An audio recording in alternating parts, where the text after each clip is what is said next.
طور پر انہیں یرغمال بنا کر ان کے گھر سے 6 طلائی چوڑیاں، 1 طلائی لاکٹ، 1 لیپ ٹاپ، 3 موبائل اور 3,20,000 روپے وہ لوگ چھین کر فرار ہو گئے۔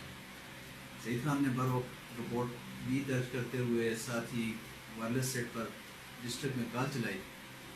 کہ اس طرح فلاں مقام پر ترین آباد میں ڈکیتی ہو چکی ہے۔ تو طارق سلیم خان ASI جو کہ چہری کا چوکی کا انچارج ہے، اس کے ساتھ یاسر ISC تھا اور ساتھ ہی سہیل کانسٹیبل اور اسد ڈرائیور اور ایک دوسرا کانسٹیبل ہے بلال، یہ چونکہ انڈسٹری روڈ پر تھے تو انڈسٹری روڈ سے یہ بلال مسجد کے قریب تھے، یہ بلال مسجد سے انڈسٹری روڈ پر سرچ کرتے ہوئے آئے تو آگے ڈاکہ موڑ کے قریب 4 اشخاص جو کہ کھیتوں سے آ رہے تھے، جب انہوں نے ان لوگوں کو للکارا تو ان 4 اشخاص نے پولیس پارٹی کو دیکھتے ہی پولیس پارٹی پر بارادہ قتل فائرنگ شروع کر دی۔ پولیس پارٹی نے جو کہ موجودانہ طور پر بچی، اللہ تعالیٰ نے بچایا، پولیس پارٹی نے بھی آپ کی حفاظت الاختیاری اور ان کی گرفتاری کے لیے جوابی فائرنگ کی۔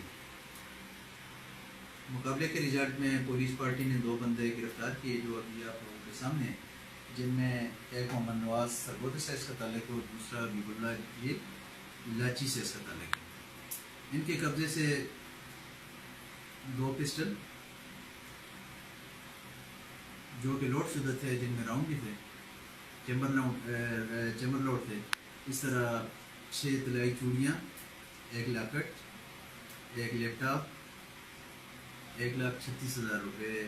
نقدی یہ برآمد ہو چکے ہیں۔ ان کے مطابق بقایا جو ان کے ساتھی فرار ہوئے ہیں ان میں سے ایک کا نام جاوید ہے اور دوسرے کا نام انہیں معلوم نہیں ہے۔ مزید تفتیش اس میں جاری ہے،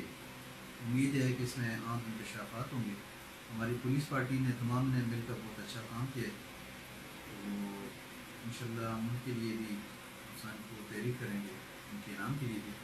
اور ان کو ان کے انجام تک پہنچائیں گے انشاءاللہ۔ بقایا لوگوں کی گرفتاری کے لیے بھی چاہتے جاری ہیں اور ہو سکتا ہے کہ یہ مزید جرائم میں بھی